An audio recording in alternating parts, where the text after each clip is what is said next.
하나님의 말씀 성경은 언약의 책입니다. 하나님이 자기 백성을 택하여 언약을 맺고 그 언약을 기필코 이루시는 하나님의 역사를 기록한 책이 성경입니다. 이 언약의 핵심이 메시아 그리스도입니다. 죄를 짓고 하나님 떠나 사단의 종이 되고 죄와 사망의 법에 갇힌 영이 죽은 자가 되었습니다. 그게 창세기 3장 원죄로 인해서 하나님 떠난 인간의 본질입니다. 그런 인간에게 하나님께서 구원의 문을 먼저 여셨습니다. 그 문이 그리스도입니다. 창세기 3장 15절에 여자의 후손, 출애굽기 3장 18절에 피제사, 그리고 이사야 7장 14절에 임마누엘이 구약이 증거하는 언약의 줄기입니다. 그 언약대로 그리스도께서 우리 가운데 오셨습니다. 그분이 바로 예수 그리스도이십니다. 예수 그리스도는 구약에 예언된 언약의 성취자로 이 세상에 오셔서 십자가와 부활을 통해서 그 언약을 다 이루셨습니다. 그래서 우리 주 예수 그리스도는 언약의 완성입니다. 하나님이 언약에 넣은 모든 언약의 완성이 예수 그리스도십니다. 그래서 오늘 찬양대가 예수 그리스도, 예수 그리스도, 우리의 주, 오직 우리 주 예수 그리스도, 이렇게 하는 겁니다. 그리스도께서 언약대로 오셨지만은 세상은 그리스도를 알아보지 못했습니다. 빛이 세상에 왔지만은 빛보다 어둠을 더 사랑하는 세상은 빛이신 그리스도에게로 나아오지 않았습니다.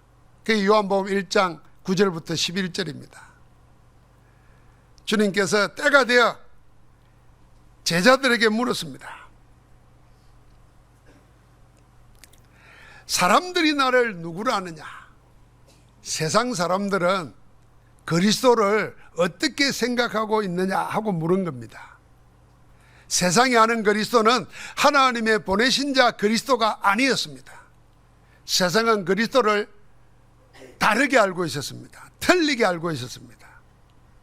그리스도를 기적을 행하는 능력자로, 그리스도를 인류 보편의 사랑을 외치는 박애주의자로, 그리스도를 사회적 올바름을 실천하는 운동가로, 그냥 율법을 가르치는 교사 정도로 알고 있었습니다. 지금도 세상이나 종교는 그리스도를 이렇게 알고 있습니다. 아니, 지금은 이전보다도 더 다르게 틀리게 알고 있습니다. 지금은 아예 예수 믿는 사람들이 만들어낸 가공인물 정도로 그리스도를 생각합니다. 원래 없었는데 그냥 믿는 자가 그렇게 만들어냈다 그럽니다. 그래서 이번에는 제자들에게 물었습니다. 그러면은 세상과 다른 너희는 나를 누구로 아느냐? 그때 사람이 아니라 하늘에 계신 아버지 하나님께서 베드로를 통해서 고백하게 했습니다. 그게 마태복음 16장 16절에 우리의 신앙 고백입니다. 주는 그리스도시요 살아계신 하나님의 아들이십니다. 구약 성경에 죄를 짓고 하나님 떠나서 운명에 묶이고 사단에게 묶여서 영원한 지옥에 가야 될 그 인생으로 하여금 하나님 만나게 해주시고 죄와 저주에서 해방받고 사단에게서 벗어나 하나님의 자녀가 되게 하는 그 그리스도가 바로 주님이십니다. 주님은 살아계신 하나님이십니다. 그 고백을 한 겁니다. 하나님께서 친히 예수님을 그리스도로 고백하게 하시는 겁니다. 제자들은 그때부터 주님께서 그냥 선생이 아니라 하나님이 언약 성취를 위해 보내신 그리스도라는 사실을 알게 된 겁니다. 주님은 하나님의 뜻대로 그리스도를 고백한 베드로와 제자들에게 복을 주셨습니다. 신앙 고백 위에 주님이 친히 주의 몸된 교회를 세우시겠다고 하셨습니다. 그리스도를 고백하는 모든 자에게 주님의 몸된 교회가 세워지는 복을 주신 겁니다. 엄부의 근세가 이기지 못하는 근세를 주셨습니다. 악한 영이 주장하는 이 세상을 이기는 하나님의 근세를 우리에게 주신 겁니다. 그리고는 천국의 열쇠, 하늘과 땅을 움직이는 기도 응답의 열쇠를 우리에게 주신 겁니다. 이렇게 복을 주시고 난 다음에 베드로와 제자들에게 축복하신 직후에 당부하신 말씀은 미스터리입니다. 20절에 뭐라 그랬습니까? 이에 제자들에게 경고하사 자기가 그리스도인 것을 아무에게도 이르지 말라 하시니라 그랬습니다. 왜 주님은 자신이 그리스도라는 사실을 말하지 못하도록 그것도 경고까지 했을까요? 이 말은 우리를 보고 예수님이 그리스도라고 말하지 말라는 얘기가 아닙니다. 더 깊은 뜻이 있습니다. 세상이 그리스도가 무슨 말인지, 왜 그리스도가 필요한지도 모르면 굳이 그리스도를 얘기해도 알아듣지도 못하고 받아들이지도 못할 것이니 할 이유가 없다는 말입니다. 그래서 그럼 아예 말하지 말라는 말인가? 아닙니다. 주님이 그리스도라는 사실을 말하기 전에 먼저 왜 사람들에게 그리스도가 필요한지 먼저 알게 해야 된다는 겁니다. 자신에게 그리스도가 필요한지를 알게 한 후에 누가 그 그리스도인지를 말하라는 겁니다. 그게 복음 전거의 순서입니다. 만약에 말이죠, 좋은 약이 있잖아요. 진짜 좋은 약인데 건강한 사람은 그 약이 필요가 없잖아요. 근데 건강한 사람에게 이건 좋으니까 네 먹어라 하고 억지로 입 벌려가지고 먹이는 거와 똑같이 복음 전하지 말라 그 말입니다. 이 약이 어떤 효능이 있는데 지금 네 몸이 그러니까 꼭 필요한 거다.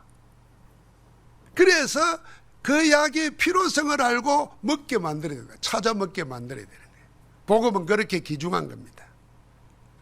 아니 복음이 뭔지, 그리스도가 왜 필요한지 몰라요 사람들이. 그러니까 그리스도가 필요한 것을 먼저 알게 하려는 겁니다. 그래서 내 문제가 돈이 없는 문제고 몸이 약한 문제고 사람 잘못 난 문제가 아니고 내가 원래 하나님 떠나가지고 영이 죽어서 마귀에게 속한 자로 살았구나. 그래서 내게 아무리 좋은 것이 와도 좋은 것이 안 되었구나. 그럼 이걸 어떻게 해야 되냐? 그리스도 아니면 빠져나올 길이 없구나. 알게 해서 그리스도를 믿게 만들어라는 겁니다. 그래서 제자들에게 복을 주놓고는 말하지 말라 그런 겁니다.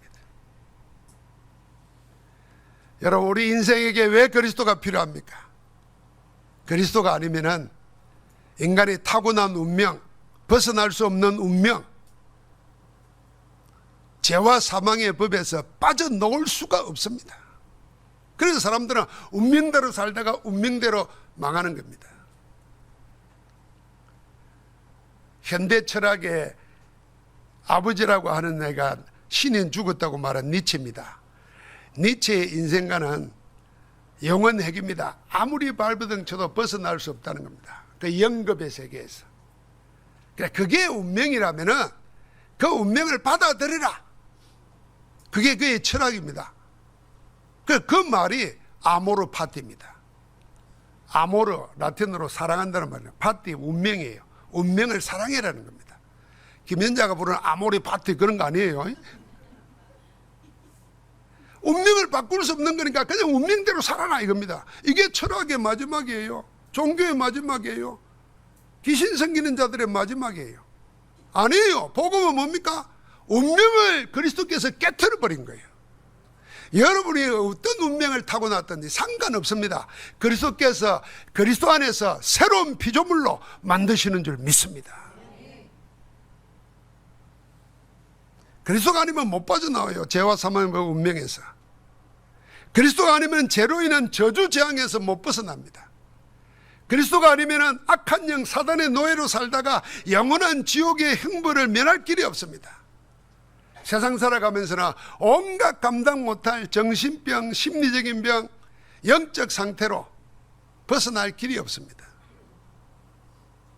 사모가 상담하면서 사회 가는데 요즘에는 상담하는 선생님들이 걸려오는 전화 10개 중에 8명은 다 정신과 약 먹고 있다는 거예요. 못 벗어납니다. 약이 해결할 것 같으면 벌써 끝냈어요. 의학이 정신분석이 해결될 것 같으면 그때 당시 다 그 병 다 끝났어야 돼요. 아닙니다. 지금은 갈수록 더 심각해집니다. 이게 뭘까요?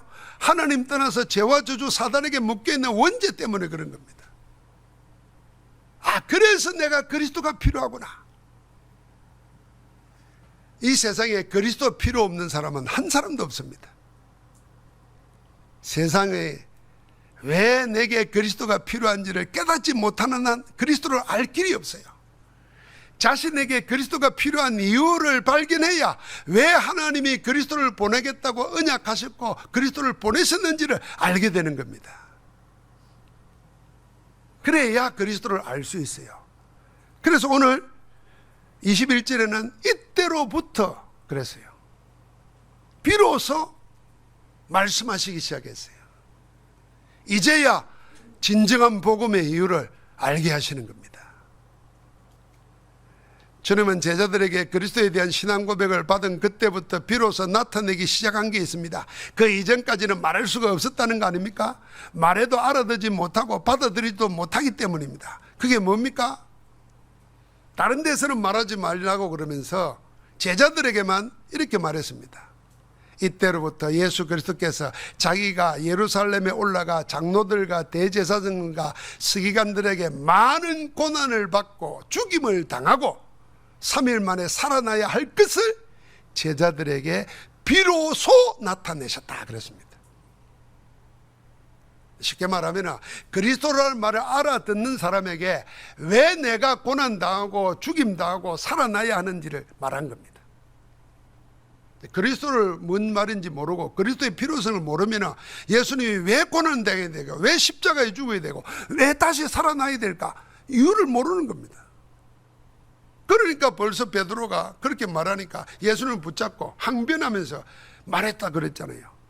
이런 일이 당신에게 미치지 못하리다. 이 말은 뭐냐면 내가 그렇게 못하도록 하겠습니다 이 말이에요. 그러니까 주님이 사탄아 내 뒤로 물러가라 그런 거예요. 네가 하나님 일을 생각지 아니하고 사람의 일만 생각하는도다. 여러분 십자가의 죽음과 부활은 복음의 핵심입니다. 그 십자가의 죽음은 우리 인생의 죄를 대신하는 죽음이고 다시 살아나시면 우리를 의롭다 하기 위해서 다시 살아나는 겁니다. 그러니까 예수님이 우리를 대신해서 죽으시고 우리를 위하여 살아나신 겁니다. 이게 예수가 그리스도라는 당위성입니다. 그리스도만이 대신할 수 있는 죽음입니다.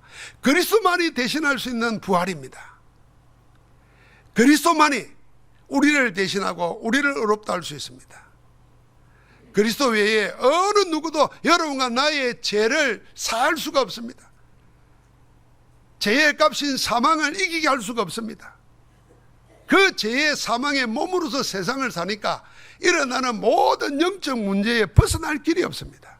그러나 그리스도만이 우리의 의로움이 되고 거룩함이 되고 구원함이 되셔서 여러분과 나를 사망에서 생명으로 옮기고 영생을 가지고 살고 심판에 이르지 않도록 우리와 함께 하시는 줄 믿습니다. 비로소 예수님이 하나님의 복음임을 제자들에게 알리신 겁니다. 여러분 십자가는 유대인들에게는 십자가라는 형틀이 없습니다. 그런데 로마 제국에서 최고의 사형법이 십자가입니다. 어느 정도 연구했냐면요, 그냥 목베어 죽이면 그냥 죽어요. 벌벌 끓는 물에 집어여서 죽이기도 했어요. 그런데 어떻게 사람이 가장 고통을 당하면서 오래 고통당하면서 서서히 죽일까, 이게 어느 연구해가지고 만들어낸 게 십자가라니까요. 그래서 창을 꽂고 못을 받고 하면 피가 바로 죽는 게 아니지만 흘러내리는 거예요. 그 악랄한 겁니다. 그래서 저주의 상징이에요. 나무에 달린 자마다 저주에 달렸다 그랬어요. 그러니까 유대인들은 십자가를 끄리끼는 것이에요. 걸림돌이에요. 이방인들은, 로마 사람들은 그 미련한 짓이에요. 아무도 이해할 수 없고 받아들일 수 없는 겁니다. 아니, 예수님이 그리스도인데, 하나님이신데 십자가의 고난을 스스로 당해야 된다고 말씀하시니까 누가 그걸 이해하겠습니까? 그래서 다른 데 가서는 말 못하게 하시고 그리스도 고백한 제자들에게 먼저 말한 겁니다. 비로소 나타낸 겁니다. 왜 십자가인지, 왜 부활인지. 이 말을 다른 말로 하면요, 그리스도가 뭔지를 모르면 왜 죽어야 되지? 왜 다시 살아나야 돼? 여러분, 죽는다는 우리도 다 죽으니까 이해할 수 있잖아요. 그래, 내가 뭐 쉽게 말하면 내 자녀를 위해서도 내 죽을 수 있지. 내 사랑하는 사람을 위해서도 내가 뭐 간도 떼주는데 내가 죽지. 이해됐잖아요. 또 좀 더 나가면 민족을 위해서 죽을 수도 있잖아요. 근데 부활은 신기하잖아요. 난 부활이 안 믿어졌다니까. 그래서 내가 죽었다가 살아나면 부활이다 할 텐데, 그렇게 안 믿어지니까 뭐라냐면, 야, 니 잘 때 니 의식 없잖아. 근데 깨나잖아. 그 부활이 그런 거라. 누가 그리 설명하더라고, 선배가. 웃기는 소리 하지 마세요. 그래. 그걸 날마다 죽노라 그렇게 이해시키더라고요. 억지 이해를 시키는 거지. 그런데 그리스도를 알고 나니까 죽었다가 다시 살아나야만 그리스도예요. 죽었다가 살아나지 못하면 그리스도가 될 수 없어요. 죄의 삭신 사망을 못 이기는 거잖아요. 그러니까 우리를 어떻게 구원해요? 자기도 구원 못했는데. 그래서 그리스도기 때문에 다시 살아나야 되는 거예요. 그래서 하나님이 그를 죽은 자 가운데서 다시 일으키셨다 그렇게 말한 거예요. 여러분, 그게 복음의 핵심 내용입니다. 이 그리스도를 알아야 그의 고난과 죽음과 부활이 이해되고 믿어집니다. 그렇게 죽으실 필요도 없는 분이, 그렇게 당하실 필요가 없는 분이 나 때문에 고난을 당하셨구나 깨닫게 됩니다. 나를 의롭다 하기 위해서, 나를 죽음에서 살려서 영생을 누리게 하기 위해서 다시 살아나신 거구나. 하나님이 그렇게 하셨구나. 그걸 알게 되면 우리를 향한 하나님의 큰 사랑을 깨닫게 되는 겁니다. 하나님이 나를 이렇게 사랑한다는 말인가? 그 감격이 노는 거예요. 그 믿음으로 신앙생활하는 겁니다. 저는 하나님 앞에 생각해 보십시오. 우리가 살다 보면 부부싸움도 하잖아요. 내가 연애 7년하고 지금 결혼 생활한 지가 40년이 다 돼가는데, 요새는 안 싸웁니다만은 옛날에 보면 아무것도 아닌 거 다투고 하잖아요. 그런 거 생각하면은 아무도 나를 이해해 주는 사람 없어요. 내 아내도 7년을 연애하고 네 없으면 못 사니 이래가 살고, 자식을 셋이나 놓고 살면서도 조금만 틀어져도 뭔 생각 나요? 서운한 생각이 들고, 이해하는 사람 없구나. 그러니 뭐 저도 그런데 신자들이 나를 어떻게 이해하겠어요? 내 생각이 전에 그랬다니까. 지금은 그렇다는 말이 아니고요. 그러니까 외롭구나. 목사도 외롭다니까. 이 외로움일 때 어떻게 나겠어요? 옛날에 내가 극장 갔다니까. 가서 텔레비도 잘 없을 때는 막 가서 멍하 있는 거예요. 영화 제목이 뭔지도 몰라요. 그냥 멍하 있는 거예요. 막. 어떤 데 가면 이상한 영화도 있고 막 그래요. 어떤 목사는요, 차를 몰고 7번 국도를 타고 무조건 달린대요. 속초까지. 그 가가지고 밥 한 걸 먹고 또 무조건 내려온대요. 포항까지. 아무도 이해 못하는 거죠. 그런데요, 여러분과 내 안에서 우리가 연약하여 아무것도 못할 때, 하나님과 원수되어 있을 때, 죄인으로 있을 때, 그런 나를 네 밖에 없다고, 나를 위하여 그리스도를 보내서 대신 희생시키시고 그 운명 저주 재앙에서 나를 뽑아서 영원히 망하지 않는 하나님의 자녀로 지금 함께하고 계시는 줄 믿습니다. 하나님의 그 큰 사랑이 로마서 5장 8절에 입증되었어요. 우리가 아직 죄인 됐을 때 그리스도께서 여러분과 나를 위하여 죽으심으로 하나님께서 우리에게 대한 자기의 사랑을 확증해 주셨다 그랬습니다. 이제는 알아야 됩니다. 뭘요? 왜 다른 데서는 말하지 못하게 하고 제자들에게만 이때로부터 비로소 복음의 핵심, 그리스도의 십자가와 부활을 말하기 시작했을까요? 그리스도의 필요성을 모르는 자에게는 고난과 죽음과 부활이 이해가 안 되기 때문입니다. 그리스도가 무슨 말인지를 알아야, 그리스도이기 때문에 대신 죽음을 당했고 그리스도이기 때문에 하나님 능력으로 다시 살아나서 나의 주가 되셨구나. 우리는 그 복음의 이유를 알고 그리스도를 영접한 하나님의 자녀입니다. 복음의 이유를 아는 우리는 이제 분명한 영적 사실을 믿고 알고 살아야 됩니다. 무엇입니까? 첫 번째, 같이 합시다. 예수님이 그리스도이심을 아는 자의 복을 알고 살아야 된다. 예수가 그리스도라는 것을 고백한 사람들에게 받은 복이 뭔지를 알고 누리고 살아야 됩니다. 그게 세 가지 아닙니까? 내 반석 위에 내 교회를 세우리라. 여러분 집 아무데나 짓습니까? 여러분 집 아무 생각 없이 아무데나 뚝딱 짓습니까? 안 그렇습니다. 하나님이 교회를, 하나님 그리스도의 몸된 교회를 아무데나 세우겠습니까?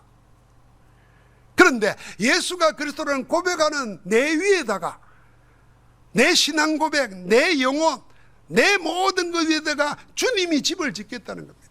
할렐루야. 여러분 내 집 가져보는 거 손 아니에요. 저는 지금도 막 있어요. 이 아파트 말고 뒤에는 산이 있고 앞에는 바다가 보이고 시냇물이 졸졸 흐르는 거기에 컨테이너 박스라도 하나 있으면 좋겠다 이런 생각을 해요. 내가 그 생각하면서 생각합니다. 주님이 베드로 위에다 내 교회를 내가 짓겠다. 근데 여러분과 내가 그 베드로예요. 지금 주는 그리스도시요 살아계신 하나님의 아들이십니다 하고 고백할 때마다 주님은 여러분의 영혼 속에 삶 속에 주님이 거하는 교회를 세우시는 줄 믿습니다. 그 복받은 자예요. 그 복받은 자. 이건 무너뜨릴 수 없는 집이에요. 두 번째는 뭡니까? 그러니까 그 집 때문에 음부의 권세, 악한 영들의 세력, 세상 살아가면서 있는 모든 흑암의 세력들이 이기지 못하는 권세를 가진 줄 믿습니다. 그 복을 줬어요. 그 복을 구체적으로 어떻게 줬습니까? 하늘과 땅의 주인이신 그리스도께서 천국 열쇠를 주셨습니다. 이 천국 열쇠를 내게 주노니 그랬어요. 하늘과 땅의 권세를 가지시고 하늘과 땅을 마음대로 움직일 수 있는 그리스도께서 그 문을 열 수 있는 열쇠로 우리에게 와 있는 겁니다. 그래서 땅에서 매면 하늘에서 맬 것이요 땅에서 풀면 하늘에서 풀리리라 그랬어요. 여러분 내가 받은 복을 알고 살아야 됩니다. 복 안 받은 것처럼 생각하면 안 되고요. 이 복 안에 세 가지 복 안에 다 있습니다. 복 받은 자로 살기를 주의 이름으로 축복합니다. 두 번째는 예수 그리스도의 길을 가로막는 사탄의 길이 있다는 걸 알아야 됩니다. 사단의 일이 있다는 걸 알아야 하나님이 원하시는 일을 할 수가 있습니다. 주님이 그리스도이기 때문에 고난당하고 죽임당하고 다시 살아날 것을 말하니까 베드로가 예수님을 붙들고 항변했다 그랬잖아요. 그 영어 성경으로 보면요, 막 예수님을 붙잡고 막 흔들었다는 거예요. 막 그래 꾸짖었다는 거예요. 미쳤습니까 지금? 그리스도신데 죽기를 왜 죽어요? 내가 그래 안 하도록 하겠습니다 이런 거예요. 뭔지도 모르는 거예요. 이런 거. 주님이 죽는다면 내가 대신 죽어야죠 이런 거예요. 그러니까 주님이 사탄아 내 뒤로 물러가라 그랬어요. 베드로가 얼마나 놀랐겠어요. 조금 전에는 막 어마어마한 복을 받았는데 금방 사탄이 되어버렸어요. 그러면서 분명히 말합니다. 네가 하나님의 일을 생각하지 아니하고 사람의 일을 생각한다. 분명합니다. 한 사람 안에 두 사람이 있습니다. 하나님의 일을 생각하는 사람이 있고 사람의 일을 생각하는, 사람 일이 뭡니까? 자기 일, 자기 이익만 생각하는 사람이 내 안에 같이 있습니다. 베드로가 그랬습니다. 우리가 왜 갈등합니까? 그래서 갈등하는 거잖아요. 하나님의 일이 뭔지를 모르는 게 아니잖아요. 아는데 내 생각과 마음과 내 삶이 하나님의 일보다도 내 일, 나를 우선시한다고 말이에요. 그래서 갈등하는 거 아닙니까? 자, 이제 우리가 예수 그리스도의 복음을 안다고 하면 이제는 뭘 생각하라고요? 항상 하나님의 일을 먼저 생각하라는 겁니다. 그 길을 따라가야 되는 겁니다. 그 길이 예수 그리스도의 길이요 성령께서 인도하시나 하나님의 임마누엘 하시는 승리의 길입니다. 그래서 마태복음 6장 33절에 너희는 먼저 그의 나라와 그의 의를 구하라. 그리하면 이 모든 것을 너희에게 더하시리라. 하나님의 일을 먼저 구하면, 하나님의 일이 오직이 되면 다른 것은 따라오게 되어 있습니다. 우리는 이래야 됩니다. 세상 것, 육신 것, 내 것이 그리스도의 길에 따라오도록 만들어야 돼요. 그렇지 않습니까? 다른 말로 말하면 부리고 살아야 돼요. 육신적인 것, 세상적인 것을 내가 부리고 살아야지 이 일에 매여 살면 안 되고 섬기고 살면 안 돼요. 그러려면 어떻게 해야 됩니까? 하나님의 일을 따라가면 됩니다. 하나님의 일을 생각하면 됩니다. 그러면 모든 것 더해 주실 줄 믿습니다. 더 쉽게 말하면 세상이 내 종로로 돼야 돼요. 내가 세상 종 되면 안 된다고 말이에요. 이제는 세상의 종으로, 육신의 종으로 살지 말고 하나님의 종으로 살아가는 겁니다. 할렐루야. 세 번째입니다. 주님께서 마지막에 28절에 말했습니다. 왕권을 가지고 오시는 예수 그리스도의 날이 있다는 걸 알아야 됩니다.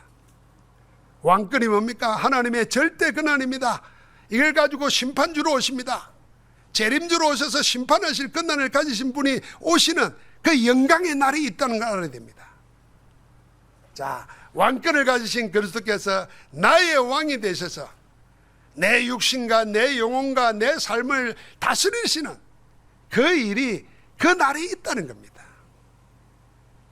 그래서 우리가 이 날을 바라보고 믿음과 소망으로 살아야 됩니다. 디모데후서 4장 7절 8절 보니까 나는 선한 싸움을 싸우고 달려갈 길을 마치고 믿음을 지켰으니 이제 후로는 나를 위하여 하나님이 예비해 놓은 의의 면류관이 있다 그랬습니다. 그날에 내게 주실 뿐만 아니라 주의 나타나심을 사모하는 모든 자에게 우리에게도 주신다 그랬습니다.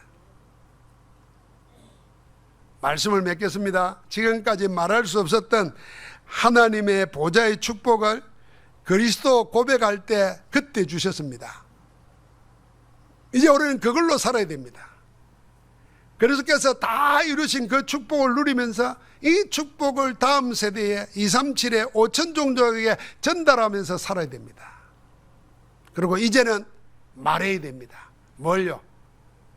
왜 우리에게 그리스도가 필요한지를 말해야 됩니다. 왜 그리스도가 아니면 안 되는지, 왜 그리스도가 모든 문제의 해결자인지 말해야 됩니다. 여러분, 세상에 지금 일어나는 일들을 보십시오. 사건 가지고도 그리스도가 왜 필요한지를 설명할 수 있습니다.